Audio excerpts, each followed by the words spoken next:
ఇర్మియా గ్రంథము 6వ అధ్యాయము. శత్రువులు యెరూషలేమును చుట్టుముట్టుట. బెన్యామీనీయులారా, యెరూషలేము నుండి పారిపొండు, రక్షణ స్థలమును వెదకుకొనుడు. తెకోవా నగరమున బాకానూదుడు, బెత్హెక్కెరేము సన్యగా నిప్పుమంట వేయుడు. ఉత్తర దిక్కు నుండి కీడును ఘోర విపత్తును వచ్చుచున్నవి. సియోను నగరము సుందరమైనది, కాని దాని వినాశము చేరువలోనే ఉన్నది. కాపరులు తమ సైన్యములతో వచ్చి ఆ నగరము చుట్టూను శిబిరములు పన్నుదురు. ఎవరికి నచ్చిన చోట వారు గుడారములు వేసికొందురు. ఆ రాజులు ఇట్లు చెప్పుకొందురు: మనము నగరముపైకి యుద్ధమునకు పోవుదము, మిట్ట మధ్యాహ్నము దానిని ముట్టడింతుము. కాని ఇప్పటికే చాలా జాగైనది, ప్రొద్దువాలుచున్నది, సాయంకాలపు నీడలు పొడుగుగా కనిపించుచున్నవి. కనుక రేయి ముట్టడి ప్రారంభించి నగరములోని కోటలను ధ్వంసము చేయుదము. సర్వశక్తిమంతుడైన ప్రభువు ఆ జాతులతో ఇట్లు చెప్పెను: మీరు చెట్లను నరికివేయుడు, యెరూషలేమును ముట్టడించుటకు మట్టి దిబ్బలు పోయుడు. నగరము పరపీడనముతో నిండియున్నది, కనుక నేను దానిని శిక్షింతును. బావిలో నిరంతరము జలము ఊరునట్లే యెరూషలేమున నిరంతరము దుష్టత్వము ఊరుచున్నది. అది దౌర్జన్యమునకు దోపిడికి ఆలవాలమై ఉన్నది. నాకు కనిపించినవెల్లా రోగములు గాయములు మాత్రమే. యెరూషలేము పౌరులారా, మీరీ హెచ్చరికలు గైకొనుడు, లేదేని నేను మిమ్ము పరిత్యజింతును.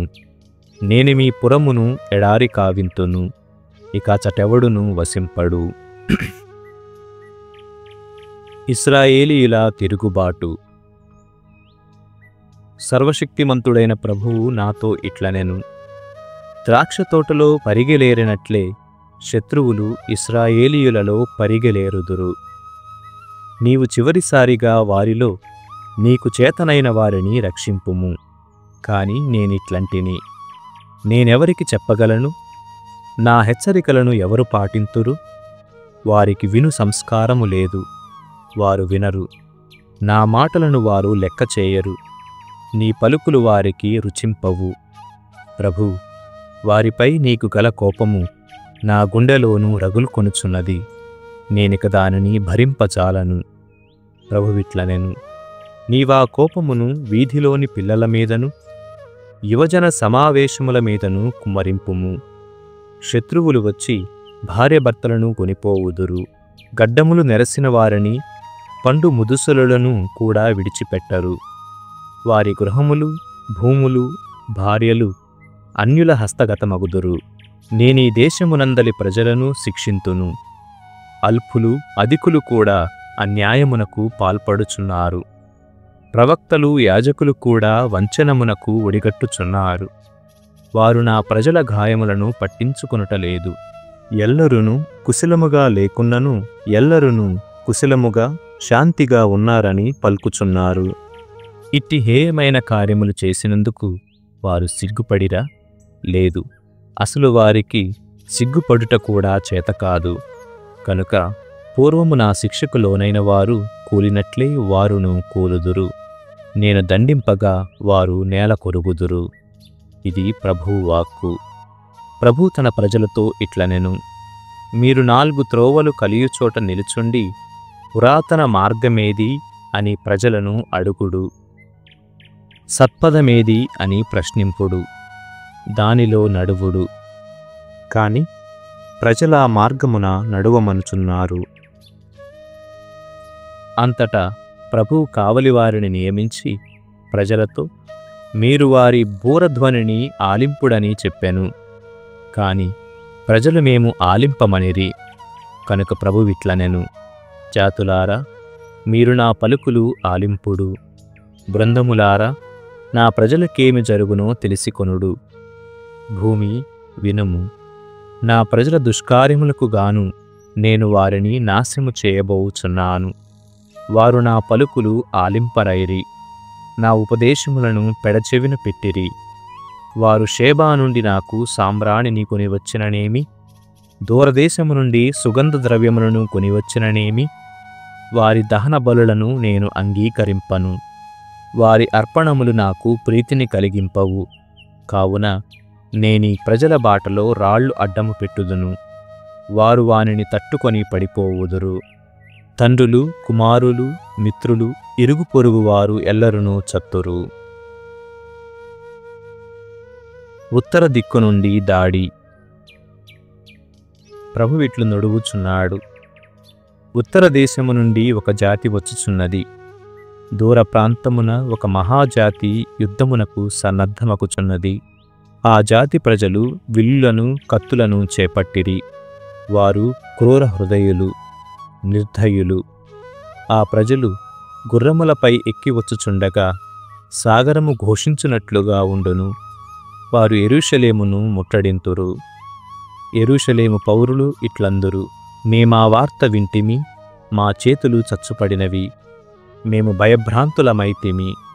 ప్రసవ వేదనను అనుభవించు స్త్రీవలే వేదన నొందితేమి.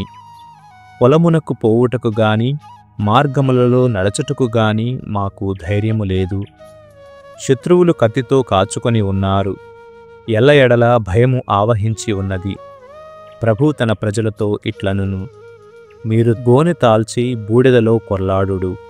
ఏకైక కుమారుని కోల్పోయిన వారి వలె తీవ్ర దుఃఖముతో శోకాలాపము చేయుడు. మిమ్ము నాశము చేయువాడు దిడియులున వచ్చి మీ మీద పడును. ఇర్మియా, నీవు లోహ పరీక్షకుని వలె నా ప్రజలను పరీక్షించి వారెట్టి వారో తెలుసుకొనుము. వారు తిరుగుబాటు చేయువారు, ఇత్తడి వలెను ఇనుము వలెను కఠిన మనస్కులు, దుష్టవర్తనులు, పుకార్లు పుట్టించువారు. కొలిమితిత్తులు గాలిని ఊదుచున్నవి, కొలిమి మండుచున్నది. కాని వెండి నుండి సీసపు మడ్డి కరిగి వెలుపలకి వచ్చుటలేదు. ఈ ప్రజలను పుటము వేయుట నిష్ప్రయోజనము. వీరిలో దుష్టులను వేరు చేయుట పొసగకున్నది. నరులు వీరిని పరిత్యజింపబడిన వెండి అని పిల్తురు. ప్రభువునైన నేను వీరిని పరిత్యజించితిని.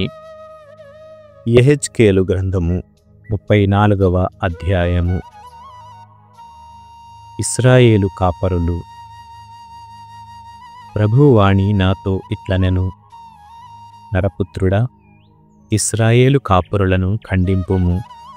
యావే ప్రభువునైన నా పలుకులను ప్రవచన రూపమున వారితో ఇట్లు చెప్పుము: ఇశ్రాయేలు కాపరులారా, మీకు అనర్థము తప్పదు.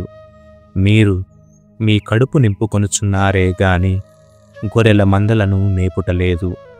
మీరు గొర్రెల పాలు త్రాగుచున్నారు, వాని ఉన్నితో నేసిన దుస్తులు తాల్చుచున్నారు, వానిలో మంచి వానిని చంపి తినుచున్నారు, కాని మందను మాత్రము మేపుటలేదు.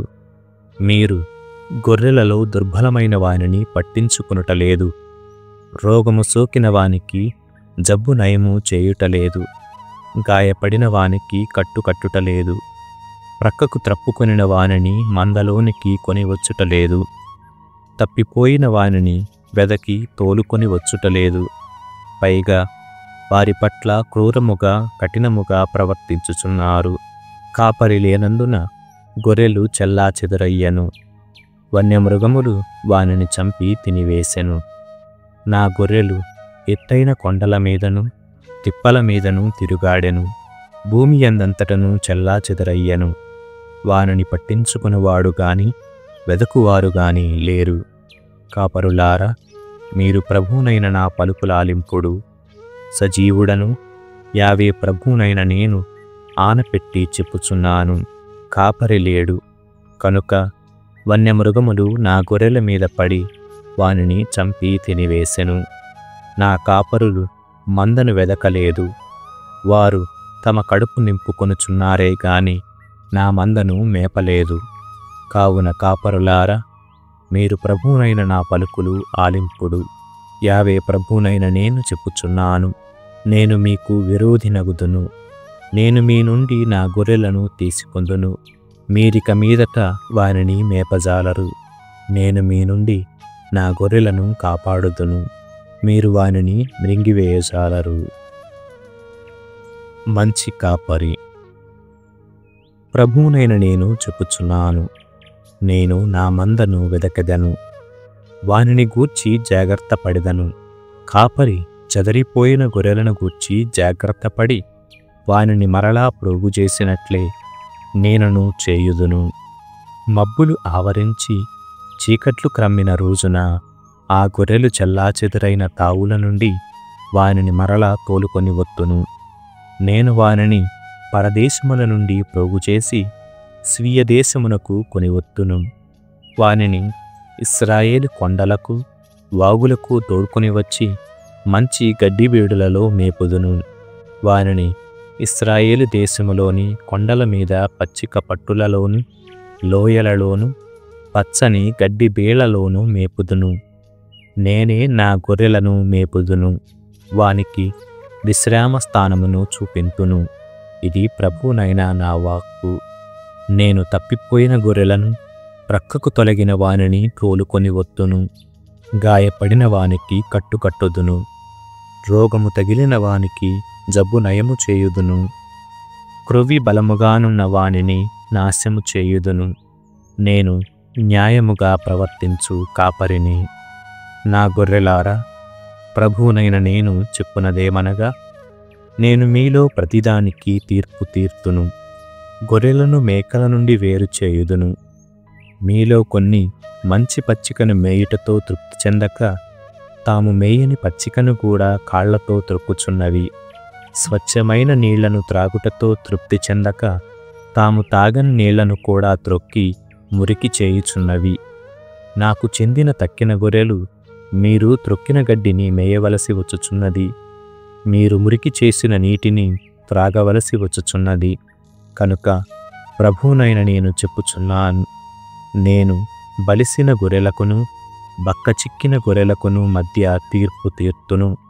మీరు బక్కచిక్కిన వానిని మీ భుజములతో త్రోసి మీ కొమ్ములతో పొడిచి మంద నుండి గెంటివేసితిరి. కాని నేను నా మందను కాపాడి దానికి హాని కలుగకుండునట్లు చేయుదును. నేను నా గొర్రెలలో ప్రతిదానికి తీర్పు తీర్తును. నా సేవకుడైన దావీదును వానికి ఒక్క కాపరినిగా నియమింతును. అతడు వానిని పోషించును. ప్రభువునైన నేను వానికి దేవుడు నగుదును. నా సేవకుడైన దావీదు వానికి పాలకుడగును. ఇది ప్రభువునైన నా వాక్కు. నేను వానితో భద్రతాయుతమైన నిబంధనము చేసుకొందును. దేశములోని వన్యమృగములనెల్లా తొలగింతును. కావున నా గొర్రెలు సురక్షితముగా పొలమున వసించి అడవిలో నిద్రించును. నేను వానిని దీవించి నా పవిత్ర పర్వతము చెంత వసింపనిత్తును. అచట వానికి సకాల వర్షములను దీవెనను ఇత్తును. చెట్లు పండ్లు కాయును, పొలములు పండును. ప్రతివాడును సురక్షితముగా తన పొలమున వసించును. నేను నా ప్రజల సంకెళ్ల కాడిని ఛేదించి వారిని బానిసలుగా చేసిన వారి నుండి వారిని విడిపించినప్పుడు వారు నేను ప్రభువునని గుర్తింతురు. అటు పిమ్మట అన్యజాతులు వారిని దోచుకొనవు, వన్యమృగములు వారిని చంపవు. వారు భద్రముగా జీవింతురు. ఎవరును వారిని భయపెట్టజాలరు. నేను వారికి బాగుగా పంటలు పండు పొలములనిత్తును. దేశమున కరవు ఉండబోదు. అన్యజాతులు వారిని గేలి చేయజాలవు. నేను ఇశ్రాయేలునకు తోడుగా నుండుననియు వారు నా ప్రజలనియు ఎల్లరును గుర్తింతురు. ఇది ప్రభువునైన నా వాక్కు. నా గొర్రెలారా, మీరు నేను మేపు మంద, నా ప్రజలు నేను మీ దేవుడను. ఇది ప్రభువునైన నా వాక్కు. 35వ అధ్యాయము. ప్రభువు ఏదోమును శిక్షించును. ప్రభువు వాణి నాతో ఇట్లనెను, నరపుత్రుడా, ఏదోము వైపు తిరిగి దానిని ఖండింపుము. నీవు ఆ దేశముతో ప్రభువుడైన నా పలుకులుగా ఇట్లు చెప్పుము. ఏదోము పర్వతమా, నేను నీకు శత్రువునగుదును. నేను నిన్ను నిర్మానుష్యమైన ఎడారి కావింతును. నీ నగరములను నాశనము చేయుదును. నీ భూమి ఎడారి అగును. అప్పుడు నీవు నేను ప్రభువునని గుర్తింతువు. నీవు ఇశ్రాయేలునకు దీర్ఘకాల విరోధివి. నీవు వారి ఆపత్కాలమున వారిని కత్తివాతబడనిచ్చితివి. అది వారి పాపము పండి వారికి తుదిశిక్ష పడిన కాలము. కావున సజీవుడను ప్రభువునైన నా పలుకులివి. నీవు మృత్యువు వాత బడుదువు, అది నీ వెంట పడును. నీవు నెత్తురు నొలికించితివి కావున ఇప్పుడు నీ నెత్తురు నొలుకుదువు. నేను శెయ్యూరు పర్వత సీమను ఎడారి చేయుదును, దాని గుండా పయనించు వారిని అందరినీ చంపుదును. కొండలను శవములతో నింపుదును, యుద్ధమున కూలిన వారి శవములు కొండలను లోయలను నింపును. నేను నిన్ను కలకాలము వరకును నిర్మానుష్యము కావింతును. నీ నగరములలో ఇంకెవరునూ వసింపరు. అప్పుడు నేను ప్రభువునని నీవు గ్రహింతువు. యూదా ఇశ్రాయేలు జాతులు రెండును వాని రాజ్యములతో పాటు నాకు చెందినవని, నేను వాని దేవుడనైనను నీవు వానిని స్వాధీనము చేసుకుందనని అంటివి. సజీవుడను ప్రభువునైన నేను చెప్పుచున్నాను. నీవు నా ప్రజల పట్ల చూపిన కోపమునకు, ద్వేషమునకు, అసూయకు నేను నీకు ప్రతీకారము చేయుదును. నీవు నా ప్రజలకు చేసిన అపకారమునకు గాను నేను నిన్ను శిక్షించితినని వారు గ్రహింతురు. నీవు తృణీకార భావముతో ఇశ్రాయేలు కొండలు నిర్మానుష్యమైనవని, నీవు వానిని మృంగివేయుటకు సిద్ధముగానున్నానని పలికితివి. ఆ మాటలు ప్రభువునైన నేను వింటినని నీవు గ్రహింతువు. నీవు గర్వముతో నాకు ప్రతికూలముగా పలికిన పలుకులు నేను వింటిని. యావే ప్రభువునైన నా పలుకిది. నేను నిన్ను ఎడారి కావింతును, లోకమెల్లా నీ పతనమును గాంచి హర్షించును. నా సొంత దేశమైన ఇశ్రాయేలు పతనమును గాంచి నీవు హర్షించితివి. కావున నేను నీకు తగిన శాస్తి చేయుదును. శెయీరు కొండలు ఎదోము దేశమెల్లను నిర్మానుష్యమగును. అప్పుడెల్లరును నేను ప్రభువునని గుర్తింతురు. సామెతల గ్రంథము 14వ అధ్యాయము. సత్యవాదియగు సాక్షి ప్రాణములు రక్షించును, అసత్య సాక్షి ప్రజలను మోసగించును. దేవుని పట్ల భయభక్తులు కలవానికి చీకు చింత లేదు, అతని సంతతిని కూడా ప్రభువే రక్షించును. దైవ భయము జీవ జలధార వంటిది, దాని వలన మృత్యు పాశము నుండి తప్పించుకోవచ్చును. ఎక్కువ మందిని ఏలువాడు గొప్ప రాజు, ప్రజలు లేనిచో రాజు చెడును.